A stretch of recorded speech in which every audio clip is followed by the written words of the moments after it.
Fala galera, meu nome é Felipe Labrado e hoje eu vou falar sobre o jogo entre São Paulo e Vasco, jogo válido pela primeira partida das oitavas de finais da Copa do Brasil. São Paulo ganhou por 2-0 com gol de Rigoni e Pablo e leva uma boa vantagem agora para São Januário, jogar na casa do Vasco, né?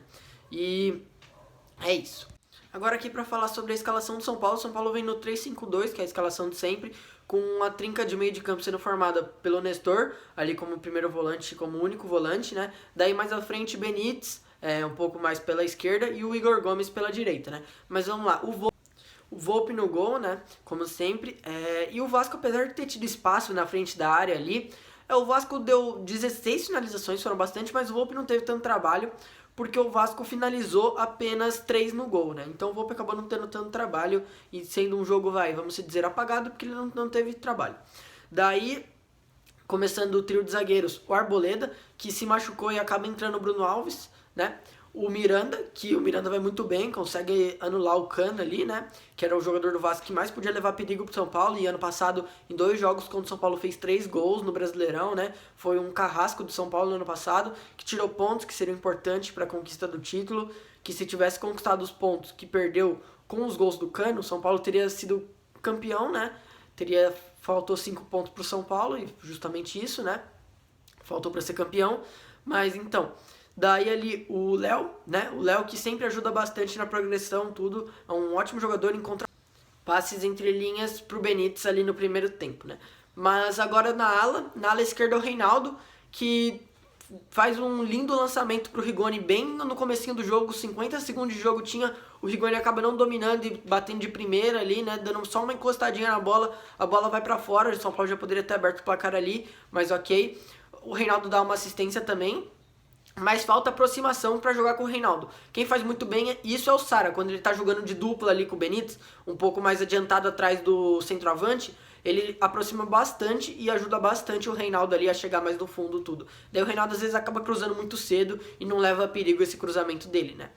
Daí lá pela direita o Orejuela foi bem até, principalmente em comparação ao que ele vinha sendo, né? Que ele vinha fazendo péssimos jogos e muita gente já tava crucificando ele, tudo, né?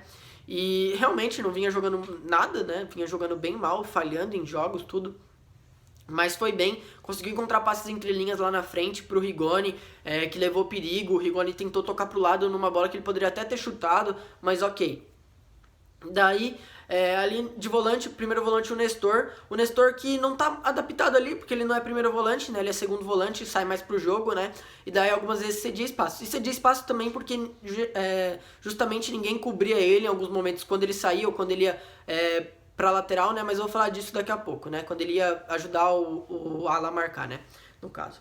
Mas ali um pouco mais à frente o Igor Gomes, ali pela direita, né. O Igor Gomes que não foi bem, nada, mas ele é importante na amplitude. Sempre quando o lateral recebe a bola, o Igor Gomes abre, ele faz assim a diagonal e abre e dá amplitude e faz com que o atacante ou meia que seja consiga receber a bola. Isso ele faz muito bem contra o São Caetano lá no Paulistão. Ele tem um gol que ele faz que justamente o gol sai por conta disso, né, que dá a opção pro Pablo fazer o pivô, tudo. E ontem ele fez um lance que o Rigoni poderia ter feito o gol, mas ele acabou tentando tocar pro lado e o jogador do Vasco tirou.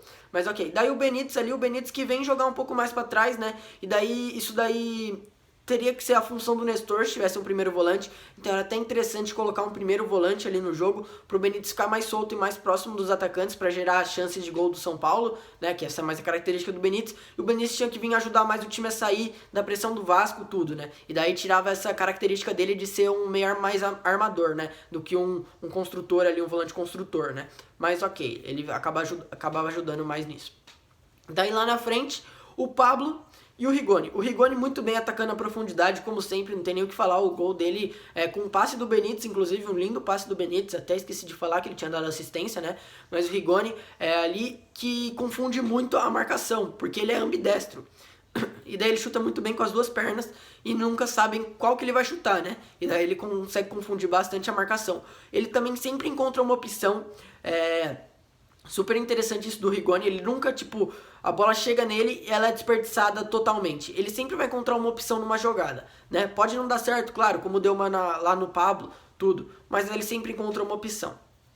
Pablo, que perdeu 2 gols ali pra fazer um, mas ok, fez o gol, tudo bem, né? Mas faltou um instinto matador em um lance, que ele acaba tocando pro Rigoni, mas o Rigoni não consegue alcançar, né? E ele tava sozinho com o Vanderlei, ele poderia ter só finalizado, ter feito o gol e saído. Bom, aqui para falar sobre alteração, né, a entrada do Marquinhos, que eu acho que poderia ter entrado antes até justamente para explorar a linha alta do Vasco, porque o Vasco começou a propor mais o jogo ali, né, sair mais pro jogo, porque precisava ir atrás do placar. E a defesa do Vasco, além disso, era lenta, né? Tanto que o Rigoni conseguiu bastante explorar isso, mas o Pablo não consegue. Então teria sido interessante o Marquinhos ter entrado justamente para explorar essa deficiência do Vasco, né? E a outra é o Lisieiro, como o Lisieiro controla o meio de campo a partir do momento que ele entra, né? O São Paulo estava tomando muitos contra-ataques, o São Paulo não estava conseguindo ganhar a bola ali no meio de campo. E quando entra o Lisieiro, o São Paulo já começa a dominar ali e já não cede tantos espaços, tudo, né? O Lisieiro vem jogando muito bem e vem sendo um dos principais jogadores na temporada do São Paulo, né? E o Lisieiro, uma coisa interessante até é que ele sempre se machucava, sempre. E agora ele é um dos únicos jogadores que não se machuca, né? É até um negócio meio estranho pro torcedor, né? Que viu o Lisieiro sempre machucado e agora ele é um dos únicos que não se machuca. Se for parar pra pensar até do time titular, que vem sendo o titular na maioria da temporada, né? O Lisieiro é o único jogador que não se machucou, né? O Léo também não teve nem nada de lesão assim, mas teve jogo que ele ficou fora, porque sentiu antes do jogo tudo. O Lisieiro é o único que não teve nenhum desses problemas, né? Bom, aqui sobre o primeiro ponto, eu vou falar sobre o espaço que o São Paulo estava cedendo na frente da linha de zagueiros ali, né? Da última linha. Bom, o Nestor estava jogando ali sozinho, não tinha um primeiro volante de origem ali, e o Nestor não tinha uma dupla. E daí quando o Nestor saía para ir ajudar o Alan na marcação, ou saía na perseguição individual em alguém que saía lá da referência assim, e vinha o Nestor, acompanhava ele, ninguém cobria o Nestor. Depois, pro final do segundo tempo, o Benítez até começa a fazer isso, né? O Igor Gomes menos. O Igor Gomes eu vi ele uma vez lá apenas. O Benítez ele começa lá pro final do segundo tempo a fazer mais isso. Eles vinham ajudar mais só com a bola o Nestor a construir, né? Mas eles pecaram nisso, né? O time de São Paulo pecou nisso, dando bastante espaço pro Vasco.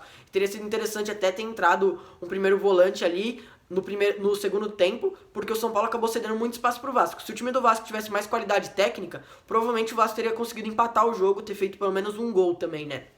Porque o time do Vasco conseguia chegar, principalmente com esses espaços ali, porque ficava um buraco quando o Nestor saía e ninguém cobria esse buraco. E isso daí tem que ser corrigido para quando vai jogar assim, porque nem sempre tem a disponibilidade de um primeiro volante nesse elenco que é curto e os jogadores estão se machucando demais, né? Ninguém cobria, o Vasco tinha essas oportunidades de chegar, né? Bom, agora sobre o gol do Rigoni, né? Queria falar que o gol do Rigoni começa lá no tiro de meta do Vô, porque ele faz uma bola longa num lance que o Vasco tá pressionando. O São Paulo conseguia sair muito bem nessa pressão. O Vasco subia, o São Paulo atraía, né?